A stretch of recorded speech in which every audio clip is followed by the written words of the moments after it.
नमस्कार सभी को। कैसे हैं सब लोग?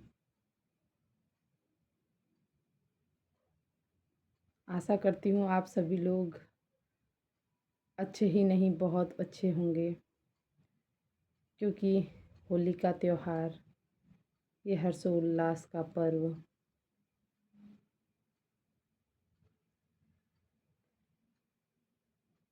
ये बाह्य उत्साह के साथ साथ आंतरिक उत्साह बढ़ाने का पर्व ये होली,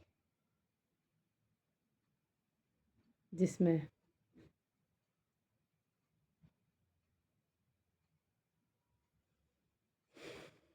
हर एक तरीके से व्यक्ति एकजुट होते हैं, उत्साह होता है, एक साथ मिलते हैं और रंगों के साथ साथ, है ना,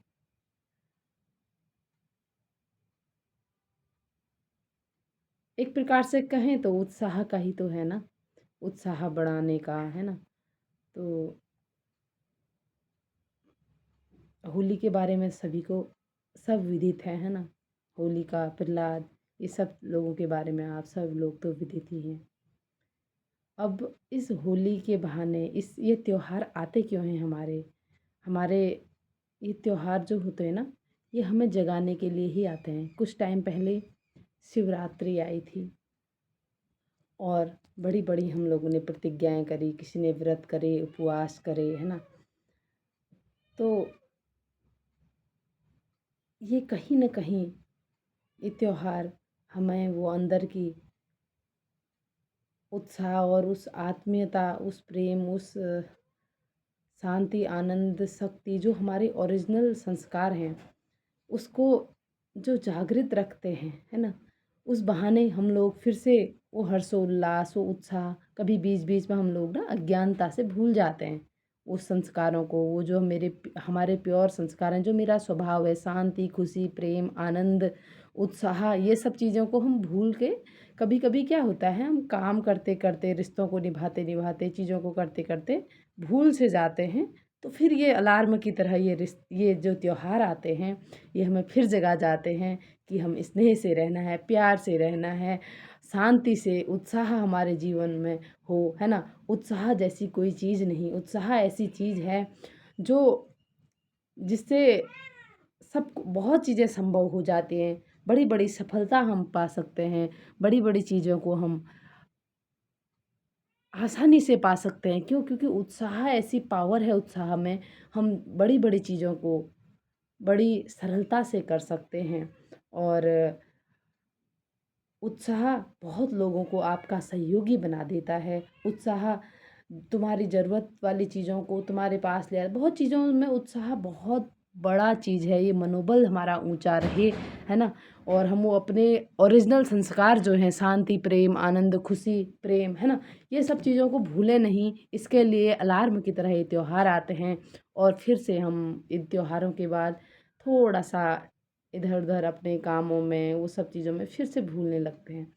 तो इस त्योहार में हम अब जगे रहेंगे, अपने जो ये ओरिजिनल संस्कार हैं सभी के साथ एकजुट रह के रहना, प्रेम से रहना, मिल के रहना, उत्साह से रहना। और होली, है ना, होली का अर्थ ही कितना अच्छा है, होली। और जो होली, जो चीज़ होली उसे होली, है ना। अब जो चीज़ें आज तक हो गई हैं, कभी हमसे कोई चीज़ें भूल-चूक हो जाती है, या किसी अगले व्यक्ति से, अन्य व्यक्तियों से, हमारे साथी, हमारे रिश्तेदारों या फिर किसी से भी कोई भूल होली तो होली। अब होली उसको अब वहाँ पर क्या लगाना है? फुल स्टॉप, है ना? अब उसके बारे में नहीं सोचना है। जो हो गया। होली ना, होली, बस अब क्षमा करना है। अगर हमसे कोई भूल-चूक हुई है, तो अपने को भी क्षमा करना है। आज हम भूल ही नहीं पाते हैं, अपनी कोई गलती है, वही गिल्ट में रहते हैं और वही चीज़ें हमें वो फिर सताती रहती हैं और रिश्तों में गाँठें पड़ी हैं, तो भी हम उन्हें क्षमा कर दें, अपने आप को भी क्षमा करें, या फिर जो भी है, होली, है ना? होली। और इस होली अपने अंदर की ये जो हमारे ओरिजिनल संस्कार हैं, ये जो अभी जागृत भी होंगे, हम लोग मिल के रहेंगे। कहते हैं ना, बुरा न मानो होली है ना। बुरा नहीं मानेंगे, है ना, होली। तो इस बार जो चीज़ हुई उसे फुल स्टॉप लगाते हैं, अब से याद नहीं करेंगे, क्षमा करेंगे खुद को भी औरों को भी, है ना? और प्रहलाद, है ना? उस प्रहलाद की तरह रहना है। प्रहलाद ईश्वर की औलाद।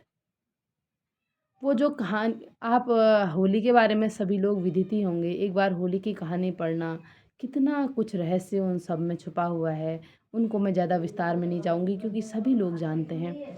लेकिन हमें इस संसार में उस ईश्वर, उस हायर एनर्जी, उसको हम जिस रूप में भी याद करते हैं, कोई अल्लाह कहता है, कोई ईश्वर कहता, कोई वाहिगुरु कहता, कोई कोई उनको पैगंबरों के रूप में याद करता, तो कोई अपने गुरुओं के रूप में उन्हें मानता। लेकिन जो भी है, एक शक्ति तो है जो इस सृष्टि को चला रही है, जो इस यूनिवर्स, इस संसार को चला रही है।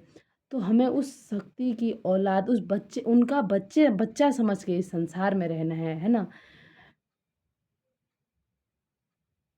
हर एक व्यक्ति उस ईश्वर की औलाद, उस परमात्मा की, उस अल्लाह की औलाद है ना?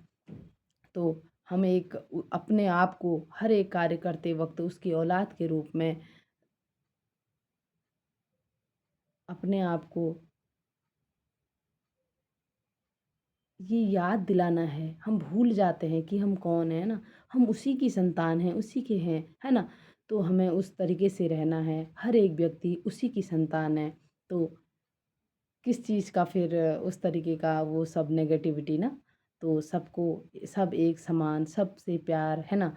सबसे स्नेह की भावना, वो सब चीज़ें फिर अपने आप आ जाती हैं जब हम खुद उस स्मृति में रहते हैं कि मैं उस पिता की संतान हूँ और सभी उसी पिता की संतान हैं, तो मेरे सभी परिवार के ही हुए ना। तो वो चीज़ अपने आप आएगी। फिर किसी से कोई घृणा नहीं, कोई राग नहीं, कोई द्वेष नहीं, सबसे प्रेम की भावना, सबसे सबसे करुणा, प्रेम, आनंद, वो सब चीज़ें अपने आप आती हैं, है ना? बस स्मृति रहे कि मैं कौन, है ना? तो धीरे-धीरे, और यही कहूँगी, और अपने अपने तक आना ये उतना आसान तो नहीं ना। चाँद तक पहुँचना आसान है ना? तो बाहर की ओर यात्रा कर लेना, मंदिरों पे पहुँच जाना बहुत आसान है, पर अपने तक आ जाना ये थोड़ा-सा कठिन तो नहीं कहेंगे, लेकिन कठिन तो है, पर सरल भी नहीं है और कठिन भी नहीं है, ये कहते हैं ना, ये कहना सही रहेगा।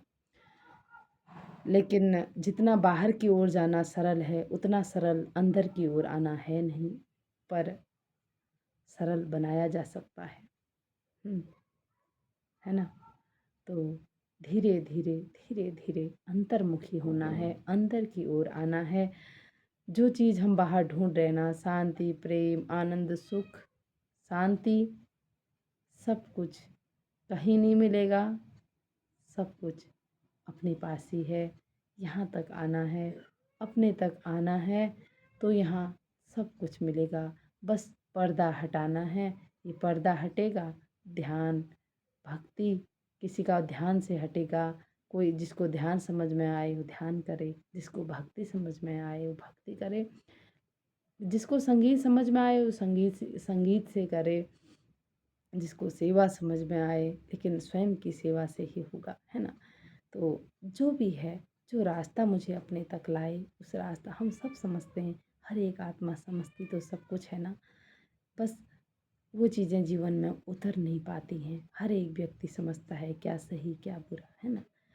लेकिन वो चीज़ हो नहीं पा रहा है। वो होने के लिए थोड़ा सा या तो ध्यान करें, या भक्ति का जो भी जिस तरीके से भी करते हैं, है ना? या प्राणायाम, योग, है ना? जहाँ से भी आपको उस अंतर की ओर आने का रास्ता मिले, वो वो चीज़ें सुननी हैं, वो चीज़ें देखनी हैं, उन लोगों से मिलना है जो मुझे मेरी ओर मोड़ने का प्रयास करें। और कोई मोड़ तो सकता नहीं है, पर जो दिशा दे दे, है ना? कोई एक व्यक्ति ऐसा जो दिशा बता दे। जाना तो हमें खुद ही होता है, आना तो हमें खुद ही होता है, लेकिन कोई ऐसा व्यक्ति जो दिशा दे दे, है ना? आपको लगता हो कि ये मुझे दिशा दे सकता है, उसके सानिध्य में रह सकते हैं, उससे मार्गदर्शन ले सकते हैं, है ना? और उन किताबों का मार्गदर्शन ले सकते हैं, उन गुरुओं का मार्गदर्शन लेते हैं, है ना? ढूँढ जहाँ चाह होती है वहाँ राह होती है ना? लेकिन जो चीज़ हम बाहर ढूँढ रहे हैं ना, लेकिन वो है नहीं, है ना? वो रास्ता थोड़ा-सा डिफ़रेंट है। धन कमाना है, सब कुछ करना है इस संसार में रहने के लिए हमें सब कुछ करना है, धन कमाना है, बहुत कमाना है। इसका मतलब ये नहीं कि हम स्पिरिचुअलिटी के मार्ग पर चलें और ये सब चीज़ें करें तो हम ईश्वर की संतान मानेंगे तो हम धन नहीं कमाएँगे, ये सब चीज़ें बहुत ज़्यादा कमाना है और जितना कमा सकते हैं उतना कमाना है। लेकिन ध्यान ये रखना है कि धन मेरी इंटेंशन क्या है धन कमाने की मैं किस भाव से कमा रहा हूँ, किस तरीके से कमा रहा हूँ। मेरी धन कमाने में किसी को दुःख ना पहुँचे, दुआओं के साथ मैं वो धन कमाऊँ और जब मैं उस धन को यूज़ करूँ, तो भी मैं उस धन को कहाँ यूज़ कर रहा हूँ, कहीं मेरा गलत मार्ग में तो धन नहीं जा रहा। ये सब चीज़ों का ध्यान रखना है। अगर आपने गलत जगह पैसा इन्वेस्ट किया है, अगर वो व्यक्ति आपके पैसों को गलत तरीके से यूज़ करता है, तो आपका भी उसमें कर्म बन जाता है, पाप बन जाता है। जो वो कर्म गलत तरीके पुण्य मतलब थोड़ा-सा हमें ये चीज़ों का ध्यान रखना है कि मेरा धन कहाँ जा रहा है और मैं किस तरीके से कमा रहा हूँ। बस कमाने का तरीका पवित्र पवित्र होना चाहिए और यूज़ करने का और मेरा जहाँ-जहाँ पैसा जा रहा है, वो पैसा किस चीज़ में लग रहा है, अच्छे कार्यों में लग रहा है या फिर उस पैसे से कुछ जो चीज़ें नहीं होनी चाहिए वो हो रही हैं, है ना? अच्छी तरह मेरा पैसा दुआओं के साथ आए और अच्छे मार्ग पर इन्वेस्ट हो और अच्छी चीज़ों पे लगे तो ही वो सार्थक धन हुआ, वो पवित्र धन हुआ, है ना? तो कर्मों पे ध्यान देना है, ईश्वर से डरने की कोई ज़रूरत नहीं है। ईश्वर बहुत प्यारा वो वहाँ पे कुछ नहीं कर पाता।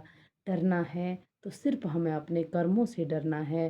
कहीं कोई भी छोटे-मोटे कर्म भी ऐसे ना हों जो कुछ जिनका परिणाम कुछ ठीक-ठीक ना हो, है ना? अगर कुछ भी कर्म ऐसे हो सकते हैं तो वहाँ पर ईश्वर भी कुछ नहीं कर सकता। इसलिए कर्मों का फल आता ही है। कोई पुण्य हो तो भी वो हमें मिलता ही है और कोई इस तरीके का अलग तरीके का कर्म हो अगर उसका वो भी परिणाम हमें आता ही है। हुँ। तो अगर कुछ भूल-चूल में ऐसा हो गया है तो हम उसे ईश्वर का सहारा लेकर आना तो उसका भी परिणाम है ही हमारे पास, है ना? कर्मों के फल से तो कोई नहीं बच पाया, है ना? तो जब भी आए तो हम क्या करें? धैर्य से ईश्वर का सहारा लेके उससे पार पा लेंगे। बस ईश्वर का हाथ नहीं छोड़ना है। अक्सर हम करते क्या हैं? जब बहुत परिस्थिति आती है, हम ईश्वर को ही छोड़ देते हैं कि ईश्वर मेरे साथ ऐसा क्यों? लेकिन ईश्वर नहीं करता। वो मेरे ही कुछ पूर्व जन्म के कर्म या इसी जन्म में कुछ कर्म ऐसे हो जाते हैं हमें पता ही नहीं होता है कभी-कभी, है ना? तो उसी का वो हमारे पास परिणाम आ रहा होता है और हम सोचते हैं ईश्वर मेरे साथ ही ऐसा क्यों? हमें लगता है कहीं ईश्वर तो दुःख नहीं, ईश्वर दुःख कैसे दे सकता है? वो पिता है, एक माँ अपने बच्चे को कैसे दुःख दे सकती है? नहीं दे सकती, है ना? वो तो उनसे भी बड़ा है, वो तो परम पिता है हमारा, पहला पिता। है ना? सबसे बड़ा, है ना? तो वो हमें दुःख नहीं देता, हमें लगता है कि वो ही दे रहा है, वो नहीं दे रहा है, ये हमारे कर्म ही हैं जो हमारे पास आ रहे हैं। जब वो आए हमारे पास, तो बस उस समय ईश्वर का हाथ पकड़ना है। हम लोग करते हैं, उसी समय छोड़ देते हैं कि मेरे साथ ऐसा क्यों? मैं आपसे हम नाराज़ हो जाते हैं ईश्वर से कि मेरे साथ ऐसा क्यों? नहीं, उसने नहीं किया है। आप उसका उस समय हाथ पकड़िए, उस समय उसका सहारा लीजिए। ईश्वर ये परिस्थिति आई है, हमने साथ मिलकर निभाना है। अकेले करेंगे तो थोड़ा मुश्किल लगेगी। हम साथ में मिलके उस कर्म को जो कर्म का परिणाम आया है, उसे उससे पार पाना आसान हो जाएगा। जो परिस्थिति आई है अगर उसमें हम ईश्वर का हाथ ना छोड़ें, ईश्वर का सहारा लें, उससे उसके साथ कनेक्शन में रहें, उससे एक प्यारा-सा रिश्ता बना के रखें, है ना? तो उस समय हम और अच्छे से परिस्थिति आएगी, कर्म का परिणाम तो आएगा, लेकिन ऐसा चले जाएगा जैसा कि कुछ था ही नहीं। राई का पहाड़ नहीं, राई रुई बनेगी और रुई रुई कहते हैं ना राई को रुई परमात्मा यही सिखाते हैं ना बड़ी से बड़ी भी बात भी आ जाए तो उसे राई का पहाड़ नहीं बनाना है राई को रुई बनाना है रुई को हाथ में लेके फू करके उड़ा देना है ऐसे ही बात भी चली जाती है ईश्वर जब साथ होता है उसका ज्ञान हमारे पास रहता है उसका सुनना है। हाँ, ऐसी एनर्जी, ऐसी ऐसी ऐसे सॉन्ग जो उसकी याद दिलाए, ऐसे चीज़ें जो उसकी याद दिलाए, उसकी याद में ही पावर छुपी हुई है। हम जिसको याद करते हैं वो ऐसे बनते जाते हैं। कहते हैं ना, संगति का असर पड़ता है। वो कैसी संगति, ऐसे साथ में रहने से ही नहीं होता कि मन से हम किसके साथ रह रहे हैं, मन से किसको याद कर रहे हैं उसकी भी उस जैसे होने लगते हैं। इसलिए आज दुनिया में हम किसी को भी याद करें, सब में कमी कमजोरियाँ दिक्कत वो सब चीज़ें हैं। कुछ अच्छाइयाँ हैं तो कुछ ना कुछ ऊपर नीचे वाली चीज़ें भी हैं। इसलिए हर वक्त मन से याद उसे करना है। उस वो सर्वगुण संपन्न, वो सुख का सागर, आनंद का सागर, प्रेम का सागर है। हम उसे याद करें और हम उस जैसा बनते जाएंगे, उसकी शक्तियाँ हमारे पर आने लगेंगी। फिर जो चीज़ें हम चाहते हैं ना कि मेरे जीवन में आए, हम सभी चाहते हैं कि क्या मेरे लिए अच्छा है, क्या बुरा है, लेकिन वो हमारे जीवन में उतर नहीं पाती है। हमको लगता है कि कैसे हो तो नहीं रहा है मेरे से, है ना? वो अपने आप होने लगेगा क्योंकि वो पावर आने लग जाती है। जब वो पावर आने लगती है, तो वो जीवन में अपने आप उतरने लगता है ज्ञान। ये जो धर्म की बातें कह रहे हैं ना, धर्म की बातें सुनने से नहीं होता। ये जीवन में उतरे तभी तो धर्म है ना। वही मेरा बात आ जाती है कि धर्म तब जब हम धारण करें, है ना? हमने सोचा वो हिंदू धर्म, ये कहते हैं ये जो धर्म है ना, सभी सभी धर्म, मुस्लिम हिंदू धर्म, मुस्लिम धर्म या फिर ईसाई धर्म, बौद्ध धर्म, सनातन धर्म, हिंदू धर्म, पता नहीं क्या कितने कितने धर्मों को नाम से हम जानते हैं। लेकिन ये सब धर्म होंगे, लेकिन हमें उन पे भी नहीं जाना उस चीज़ पे। लेकिन धर्म का मतलब तो सिर्फ जो जीवन में उतरे, जो धारण करे, वही धर्म है ना। चीज़ें जो उतरे जीवन में, जो ये ज्ञान की बातें हम सुन रहे हैं, जो हमारे महान आत्माएं कह गए, जो हमारे पैगंबर कह गए, ह हर एक धर्म में हर एक व्यक्ति महाआत्मा, महापुरुष आए, वो हमें जगाने की कोशिश कर गए, अच्छी बातें बता गए, लेकिन हम उनमें ही उलझ गए धर्मों के नाम पे, ये तेरा धर्म, ये मेरा धर्म। उन्होंने जो कहा हम उसको जीवन में धारण ही नहीं करा और हम उनमें ही उलझ गए और हम कहाँ उलझ गए। और तभी तो ये दुःख, दर्द, परेशानियाँ, दिक्कतें बढ़ती ही जा रही हैं। तभी तो ये उजाला नहीं हो पा रहा है, तभी तो ये प्रकाश नहीं हो पा रहा है, तभी तो हम नहीं तो अगर ये जीवन में उतरें, ये चीज़ें उतने महापुरुष चीज़ें हमें बता गए रास्ते कि कैसे धारण करना है, क्या धार्मिकता, धार्मिकता आए जीवन में। धार्मिकता मतलब सदाचार का जीवन, वो दिव्यता अंदर की, हमारे अंदर के दिव्य गुण जागृत हों, सभी के अंदर हैं। कोई हिंदू, मुस्लिम, कोई हर एक व्यक्ति उस ईश्वर की संतान है। हर एक विश्व का हर एक प्राणी उस परमात्मा, उस शक्ति की ही तो संतान है। उसी के सब एक ही, हमारा विश्व, सारा विश्व हमारा अपना परिवार ही तो है। पर हम इनमें ही उलझ गए। कहाँ धार्मिकता हमने सीखनी थी, कहाँ वो महापुरुष उतनी अच्छी अच्छी बातें हर एक धर्मों में वाले भी जिन तरीके से हमने उन सब चीज़ों में बांट दिया, ऐसा कुछ था ही नहीं। हम उलझ गए, हम भूल गए, है ना? हमें कहाँ वो चीज़ें अपने जीवन में उतारनी थी, वो सदाचार, वो सब चीज़ें। वो लोग हमारी चेतना को ऊपर उठाने की बातें बता के गए, कैसे उस हायर एनर्जी से कनेक्ट होना है। अपने अपने तरीके से सब लोग अपने अपने तरीके से वहाँ का रास्ता, उसका रास्ता, ऊपर को उंगली खड़ी कर गए कि वो एक है, वो एक है ऊपर। सब सब गुरु नानक जी आए, उन्होंने कहा सबका मालिक एक, वाह वो कहते हैं एक ओंकार सतनाम, है ना? और ये हमारे साईं बाबा आए, उन्होंने कहा सबका मालिक एक। बहुत से आप महापुरुषों को भी देखेंगे वो उंगली खड़ी करके गए हैं। कौन? वो ऊपर एक, एक है, वो एक है और हम उसी के सब हैं। और हम इनमें ही उलझ गए। धर्म का मतलब धर्म का मतलब ये धर्म नहीं जो हमने आजकल बना दिए। धर्म का मतलब धार्मिकता मेरे जीवन में धारण हो। ये ज्ञान जो वो देंगे वो मेरे जीवन में उतरे। वो कब उतरेगा? जब मैं उस अपने आप को अंदर की ओर झाँकूँगी और अपने आप को जानूँगी, है ना? जब मैं अपने आप को जानूँगी तो उससे कनेक्ट होना आसान हो जाता है। उस हायर एनर्जी की ओर कनेक्ट होना आसान हो जाता है। ये सभी के लिए है, ये मेरे लिए भी है, हम सब के लिए है। हम जब अपने अंदर की ओर झाँकेंगे तब उससे कनेक्ट हो पाना आसान हो जाता है और सरल हो जाता है। तो अपनी ओर झाँकना है, अपनी ओर आना है, ऐसी चीज़ें पढ़नी, सुननी, देखनी हैं जो मुझे मेरी ही ओर ले जाए। जब तक मेरा मुझसे एक अच्छा रिश्ता नहीं होगा, जब मैं स्वयं का ध्यान नहीं रखूँगी, तो मैं किसी और का ध्यान नहीं रख सकती। जब तक मैं स्वयं को नहीं जान पाऊँगी, तब तक मैं दूसरों को भी नहीं जान पाऊँगी।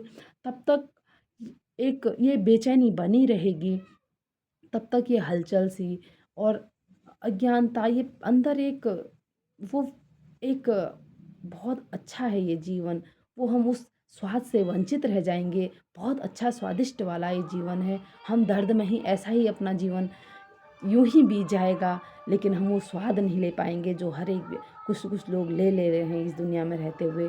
मैं कहती हूँ, पद, पोज़ीशन वो जो सुख कहीं नहीं है, वो सुख लेना ज़रूरी है।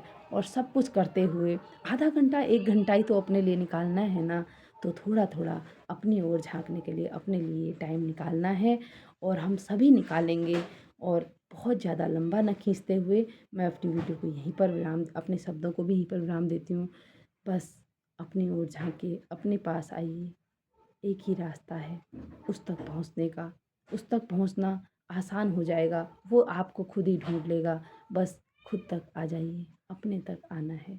अपने तक आने के लिए योग, प्राणायाम, ध्यान, भक्ति, अच्छे लोगों का संग, है ना? ये पहली प्रायोरिटी हमें इसको अपने मन को देनी है।